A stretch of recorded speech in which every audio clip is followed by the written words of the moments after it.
Weeks since Hamas first launched its attack on Israel, it saw 1,400 people killed. Since then, Palestinian officials say that more than 4,000 people have died in Gaza.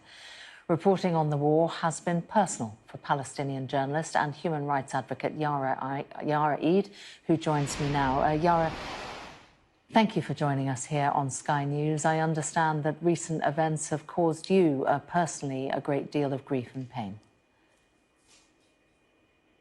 Well, I lost more than 30 members of my immediate family, and they were civilians. They were not part of any militant group. Most of them were children. 17 of them are children. Not only that, but my best friend was a journalist, and Israel killed him in cold blood on the 7th of October while he was covering the Ares border. And he was wearing a press vest, he was wearing his helmet. And I just want to say, before I continue talking about what's happening, when you first introduced what's happening, you said more than 1,400 people have been killed in Israel and more than 4,000 in Palestine have died. I think language is really important to use, because language, as a journalist, you have the moral responsibility to report on what's happening. Palestinians don't just die, they get killed. They are actually being subjected to ethnic cleansing, to genocide for the last 75 years. And you also mentioned that this is a Hamas-Israel war. This is not it. And framing it as such is very misleading, because it poses the thing that Israel is an equal power, but it's an occupying power, and it actually has the responsibility of protecting all civilian lives and children in Gaza. But what we've been seeing is more than 1,700 of those who are killed are children. So this is not really a war against Hamas. This is clearly, so many Israeli spokesperson went on TV and said this is a war against Palestinian civilians in Gaza.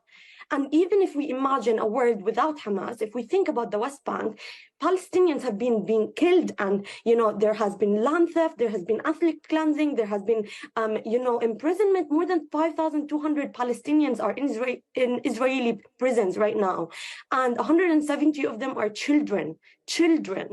So this is not just to water down what's happening to the 7th of October. This is a 75-year-old occupation, ethnic cleansing and genocide of Palestinians. And you need, as a journalist, to report on what's happening and say it as it is. When Hamas launched the attack on Israel, as a Palestinian, what did you expect would happen next? Well, I think, again, I'm sorry, but I think this is misleading, because you can't water down what's been happening about the attack on the 7th of October. Let's talk about 2014. Let's talk about 2021. Let's talk about all the aggressions, Palestinians in Gaza. Me personally, let's not talk about Palestinians in Gaza. I've lived through 4 horrible aggressions.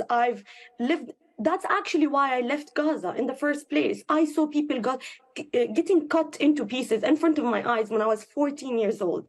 I spent the last 7 years trying to get therapy to get over my PTSD, my traumatic experience of just living there. So this is, again, you're misleading by saying it's a Hamas attack. You need to say what's been happening. We can't look at it just by looking at what's happened on the 7th of October. Why are you not talking about all of the other attacks on worshippers in Al-Aqsa Mosque, on, kidnapping women and raping them in Israeli jails, all these Palestinians who are being killed in the West Bank? Why are you not asking me about them? Hamas does not operate there. Yara Eid, good to get your perspective on Sky News. Thank you very much for joining us.